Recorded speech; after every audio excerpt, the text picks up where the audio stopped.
Once you start producing content, how do you actually measure it to see if it's resonating with your audience? This is exactly what I'm going to show you. Now, I've broke it down to the very simplest thing. I hate complicated. Simple is better. Simple always wins in the end. The first method I came up with was when I wanted to see if things were resonating, but it's at a glance stuff. This is where you can analyze competitors. This is where you can analyze your content, and you don't even need to ask your team, is it working? You'll see if it's working or not. So the first one here, if you can see my screen, and it's super simple. It's views in relation to followers over time.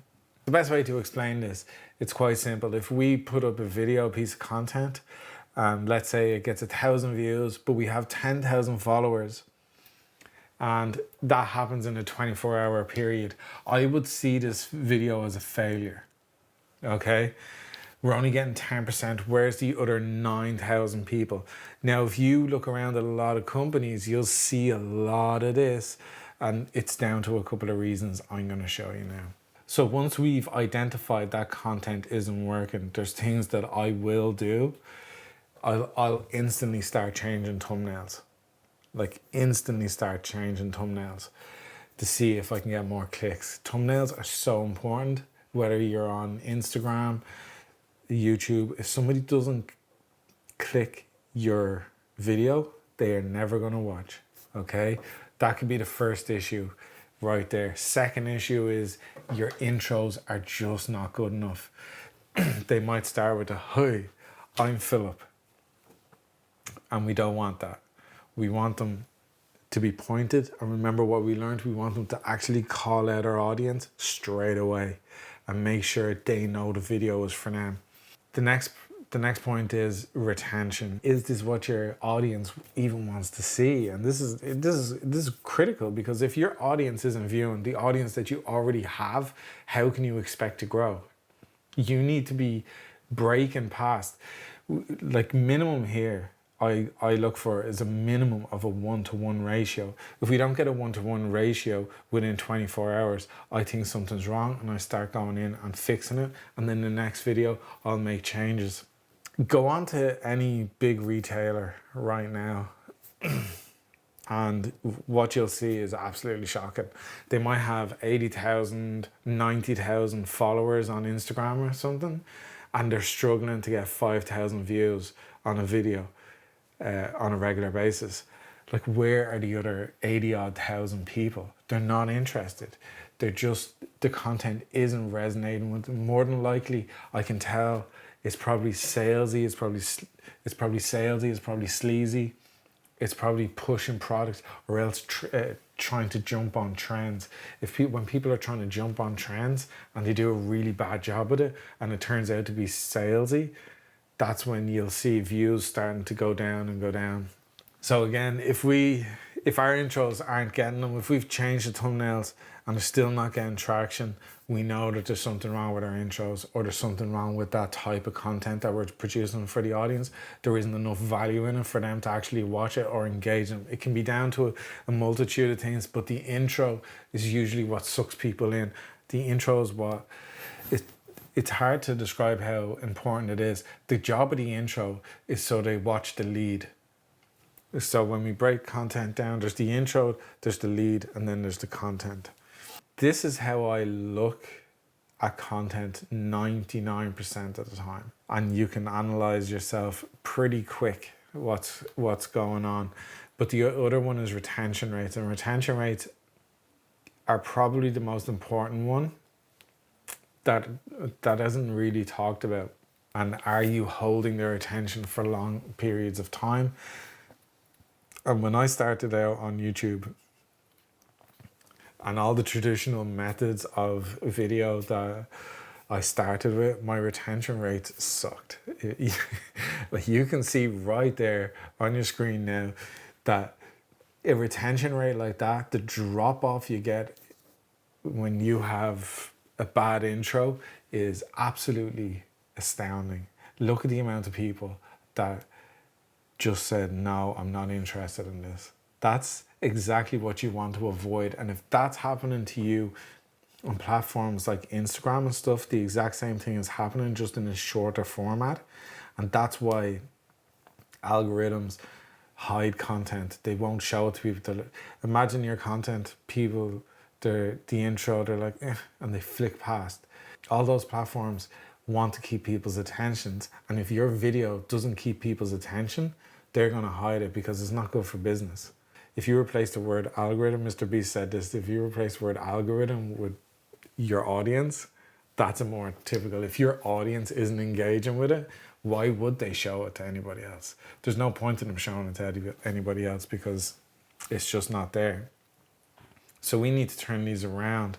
And when we call out Dave and we're able to talk to Dave and we're able to talk and pinpoint him and call him out at the start of our videos, we can change our retention rates to something like this. This took me a long time to understand. It took me 10 months of absolute failure, but this is when retention rates turn around.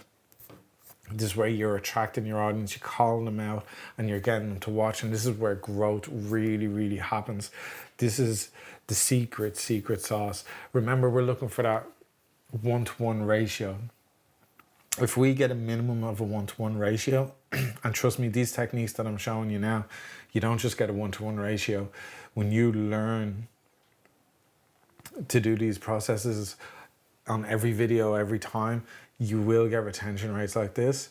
It's just how much you can stack the back end, because you're always going to lose people. Okay, just get that straight.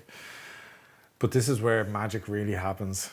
And you can see I didn't do Instagram for a long time, and then I had 600 followers, and using these techniques, I was able to pull the numbers that you're seeing on screen right now. And these numbers weren't like I was doing it quite consistently. You know, you are seeing a little hack as well, by the way. There's a little hack if you want to get emojis. You see, these are all handmade titles. I was going through a phase of trying to understand what gets people to click. There you go. That's a hack there. With 600 followers, being consistently able to pull in those numbers is quite good. But that's down to retention rates as well. Not only am I getting the click, but I'm also holding their attention. Because if I hold their attention for all that video, guess what the algorithm says? The algorithm says, this is important, people are clicking, people are watching. All these views happen within 2 or 3 hours. They just kind of skyrocket. And if you think you can't do it with full screen ones, here's more full screen ones. This is when I had 1,300 followers. Here's full screen ones. And they're kind of nothing shots.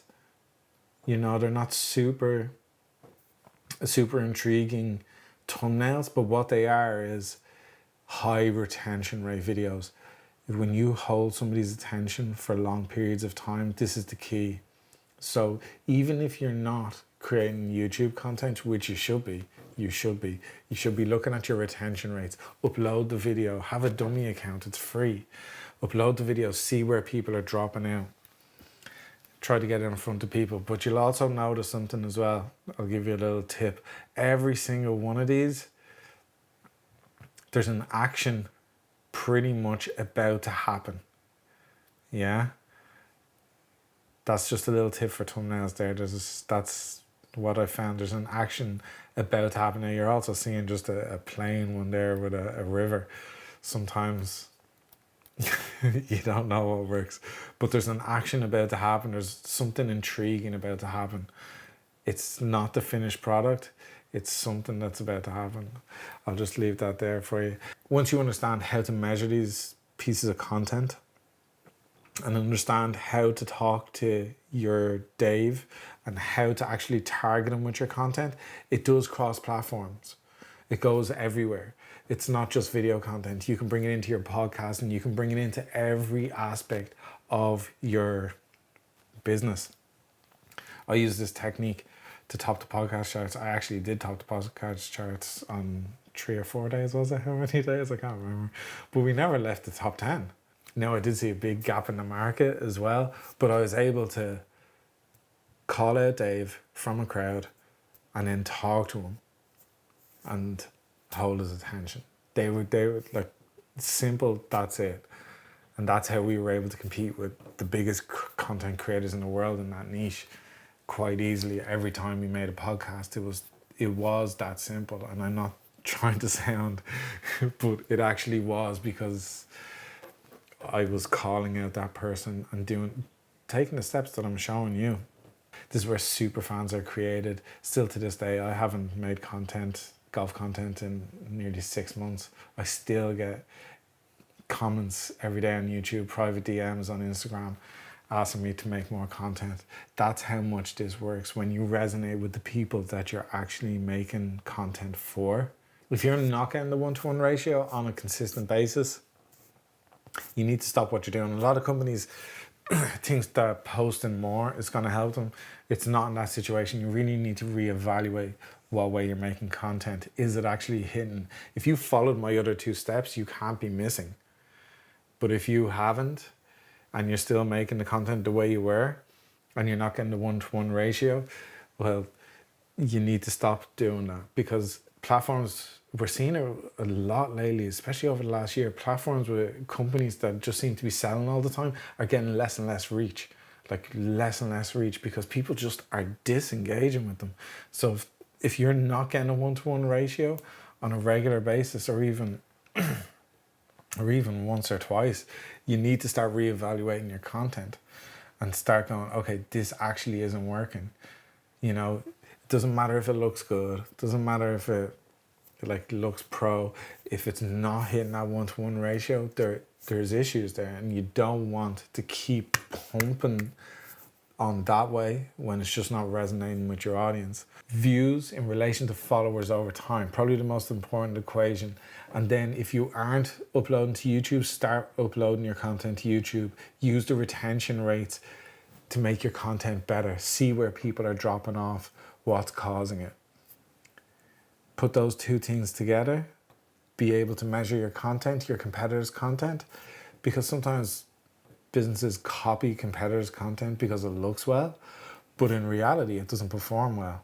We don't want to fall into that trap. So measure your competitor, measure yourself, make the adjustments, use the other 2 systems that I gave you to be able to talk to Dave, to laser point Dave, and then measure the content that you're delivering to Dave to make sure you're hitting the mark. By using those 3 methods that I'm after showing you, with being able to talk to Dave in his language, where he is, how to call him out from the crowd, and then how to measure your content and your competitors to make sure yours is working, you will be able to grow an audience and attract those customers to you. If you found this useful, there is a link down below where you can book a strategy session with myself, and we can go through your needs and how to tailor your content to your client. I'll leave it open for you, but thanks for watching.